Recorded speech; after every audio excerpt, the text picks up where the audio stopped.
Hey everybody, Scoutcrafter here again, midweek Wednesday. Hope you're doing well. Hope everything's going good for you this week. I was very excited to hear everybody's enthusiasm about the new challenge coming up about making a homemade screwdriver, mostly from scratch, as much as you can do. I'm expecting a lot from the creators out there. You know, this is a good challenge for you to show your skills. And for people that just, want to get back into the shop, spring is coming. A lot of people had cold weather and couldn't get in their shop. This is going to be a great time to knock something out. And I have to tell you one thing, and this holds true, of everything I own, to me, my most cherished items are ones that I made throughout the years. So, no matter how nice, something could be worth hundreds of dollars that I restored, and it means I'd rather have something that I built, especially going back to that first keyboard that I made for my grandmother back when I was like in my early teens, one of my first projects. That to me has so much value. And I'm sure that things that you make will have the same value for you. You just got to make something. If you make one item a year, in 10 years, you got 10 items to look back on, So I'm looking forward. We're going to have a lot of fun with that project. For today, I got a couple items that were given to me at the spring show in Jacktown about a year ago. Let's get started. Let's have some fun with these. Okay, for today's project, a couple projects here. These were given to me by a good friend, Bob Hart. Gave these to me at the spring show. Like I said, it was about a year ago at Jacktown. And we're looking forward to that's coming up in a month. And you can see here, I'm not even going to mess with that name. It's William, and it's out of Jamestown, New York. You see the patent date on there? That's right. This thing's well over 100. And you could tell. We all know the old style tools, and this thing is just an interesting tool, right? It's kind of like a pliers. It's got a little bit of a kind of, I don't know, nail puller, would you call that, in the back, kind of wide. We're going to bang that down a little bit, straighten it out, because it is a little bent out. So I'm going to work on these. And then we also gave me this very interesting, and this was, again, interesting design that I have one of these, a bigger one, but the curled handle down here, made from a single piece of stock that was curled and threaded. The problem is, this is jammed up because these threads are bugged up. We'll deal with that. This is a little, somebody was using this as a hammer. This thing has very little weight and size. What kind of maniac sits there and tries to bang on this so hard because it has no weight to it? But, they did peen this over a little bit. We'll try to straighten that out. So we want to make these into something presentable, and maybe we'll rebloom again, see what happens. So first thing we're going to do is we're going to take them over to the wire brush and get rid of some of the outside corrosion. Okay, here's our post wire brush evaluation. First thing you want to do is to get them working as best as you can. Now let's start with the top one. What I did here with this wrench is, first of all, wire brushed it, and then get in all the other areas with the small Dremel wire brushes. And these are dangerous because they spit out these things. You have to use them at a low RPM. Don't even try these. If you don't have a Dremel with variable speed, don't even use these because they'll be too dangerous. You have to use them at a very slow speed and work them and keep pressure against there so it don't overspeed and get all the rust out of here. So now the rust is all gone. Then what I did is I took a jeweler's file. Now, if you don't have a jeweler's file set, this one here is a nice one, American Swiss diamonds, but all of them are good, even the foreign ones. If you don't have a jeweler's file set, you need to get one. They do come in so handy so many times. They're all different sizes and shape files of all different diameters, and they have square and they have round and half round. Here I picked out a nice square file. Well, it's actually rectangular, but it's got a square edge to it, and this is like a square thread. And remember, I couldn't get it up here, and I just ran it here and cleaned up all the threads on here. And then once you clean it up and get in here, and any burrs you're going to take out with this file until it's very smooth. Go over it, and then keep going back and forth to the wire brush until you'll get this to operate where this will follow the threads all the way up. You can see now it's not lubricated yet, but you could see I don't have any hang-ups as it's going all the way up to the top. A little bit there, a little bit of hang up there. We'll go back over it, but you see what I mean? So now we have this operational. Now what you have to do is you have to take care of any problems with the wrench. And by the way, this says Chicago over here. You can see that with the post wire brush. And it also says Acme, which was a big supplier for the Roadrunner. 2782, 82, right? Or 83. Is that a 3? Might be a 3. 2783, I don't know what those numbers stand for, but whatever it is. Now you see, first thing we have to do is we got to address whatever this was used on. These was, again, the older steels weren't alloy steels. They were kind of weak. So the two ways you can deal with this, you can grind it off. But what I like to do is I like to bang it back down using an anvil and a hammer and try and bang this back into form before I hit it with any kind of file or anything. Let me show you what that looks like. Here I have a piece of railroad track that really comes in handy because it gives you a nice area to bang on. I'm using a ball peen Sears. Remember we did this handle years ago to show you. But we're going to use this and we're going to tap it using a lot of taps, knocking this back. Now it's important. Remember the metal was deformed when it was hit this way. Okay, and it pushed it back. Now to get that metal back, what you're going to do, and you're going to take your hammer, and when you're going to have glancing blows. So what you're going to do is when you're going to hit it, you're going to kind of pull the metal back this way. I'm going to show you what that looks like from the side. Now when I say a glancing or drawing hit, you see I'm pulling the hammer back and therefore pulling the metal as I'm deforming it back into the original position it was in. I'm pulling it back, and you can see what it looks like after a few taps. Now you see how nice that came out. Look how nice and flat that is. And we didn't have to grind anything. It's all the original metal. We just formed it back. Now we move this back. Now we got to move the top and bottom. That's where it gets a little tricky. Now I have a smaller piece of railroad track here that I'm going to lay across the edge like this and bang the top back. You see, the same way, using the edge like this. And if we can't get down here, we'll use a punch and try and get that straightened out. So let's do that now. Okay, I'm quite happy with that. That's peened over there. This is about as much as I get. We're going to hit that with a file, just take off the rest of that. But you see, we put all that metal back from this being banged like that. Now what we'll address the back here. But we also have this little lip here. See that little lip? That's easy enough to take care of. We'll just bang that down this way. Okay, pardon my dirty fingers. Here we go. I filed. You see here, I just smoothed out the back. Now this is just like original. The only thing is, remember that sharp edges, but we'll take care of that. Now you have to decide what you want to do. Obviously, we got to keep the lettering on there, so that gives us restrictions. If there was no lettering, I could take that down beautiful, but because there's lettering there, my hands are tied, right? So we'll do this. We'll get it cleaned up. It's working beautifully now. We'll blue it, and you can see where we're at. Now we have to go to the pliers, see what issues we have on this.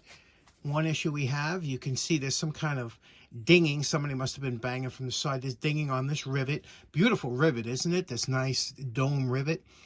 We got some banging and chipping here.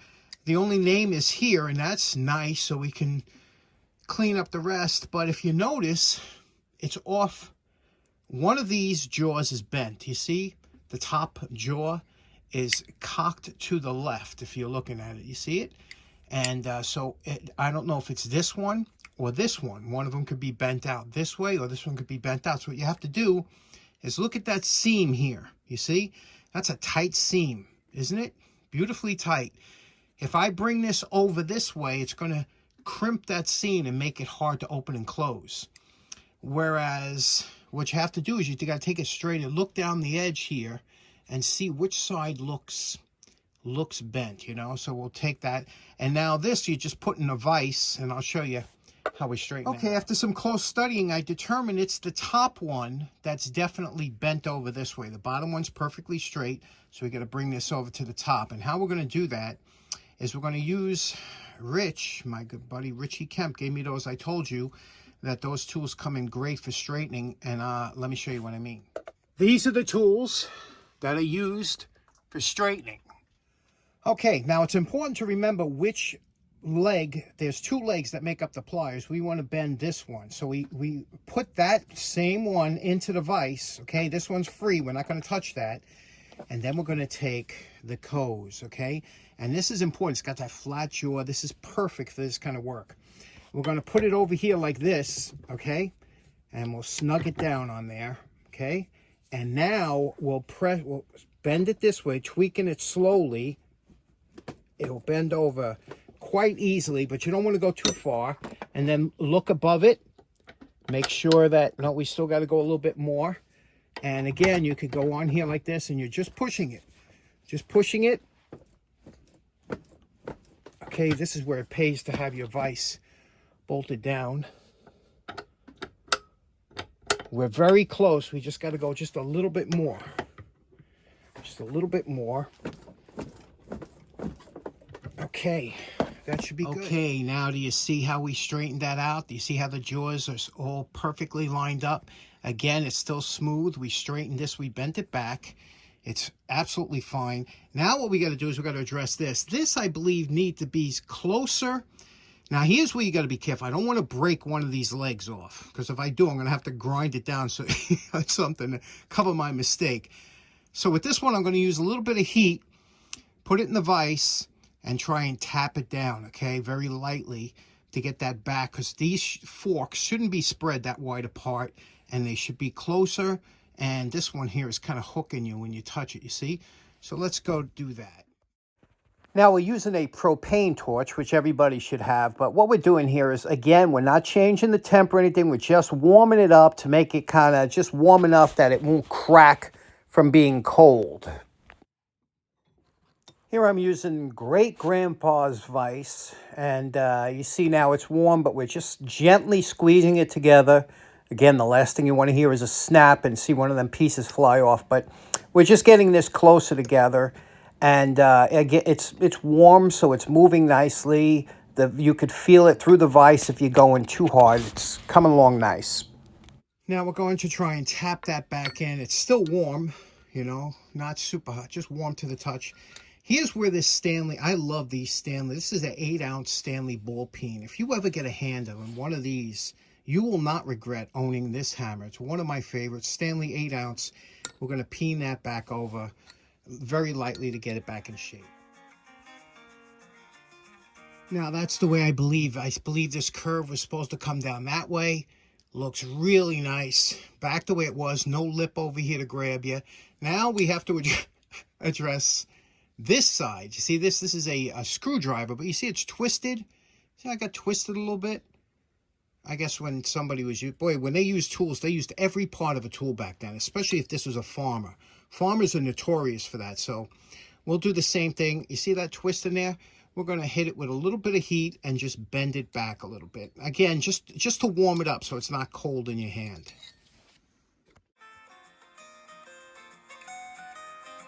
Okay, you see we straightened that out. Sorry for shaking. We straightened that out. We took the bend out of it from hitting over here. You could see where the wax were with the hammer. You could see it's, you know, kind of shiny over there.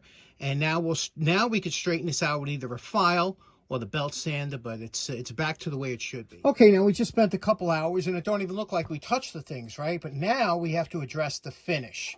We got everything the way it should be. We reformed this here. We reformed the screwdriver tip. That looks good. Hit it with a file, but then again, we'll clean all that up with the belt sander and the fiber wheel. We still got to take that out. We still got these marks here from when somebody was banging it, right? And then over here, this finish, which I'm not happy with here, we got it in the back here. See that? All the dings and stuff. Again, you can't take it apart, so it's kind of rough. So we're going to do the best we can, and let's get to finishing.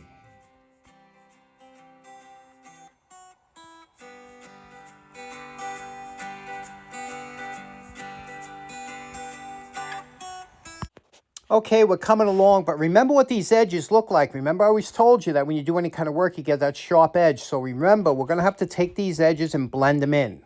Okay, here we go. We're ready for bluing. You can see what we did here. We took it all down to a nice, smooth finish. It's glassy smooth.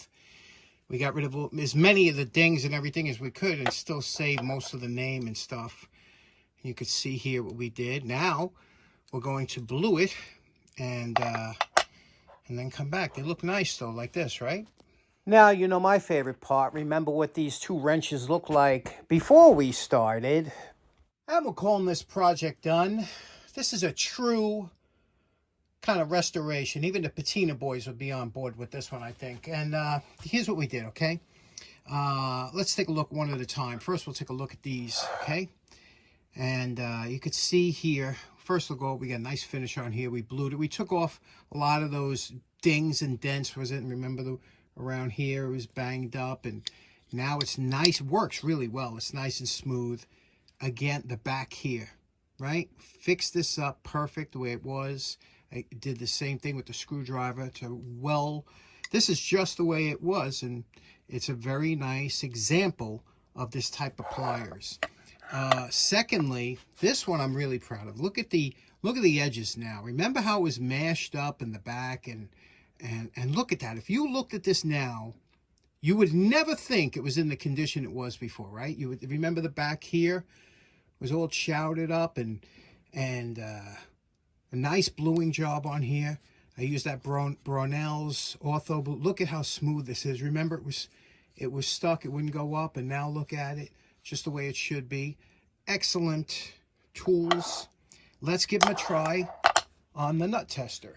Okay, here's the original nut tester. We haven't had this one out in a while. Here we go. First, we'll try the pliers here. Now, you can see here that the way this is cut in, this will go into the one here like that, and then the bottom one will lock. So it grips it like this. You turn, grip, turn. It's a nice, you could do this with this, or you could do it with round stock. It'll grab round stock too because of the way this is formed, and it's got those sharp teeth. These are really nice.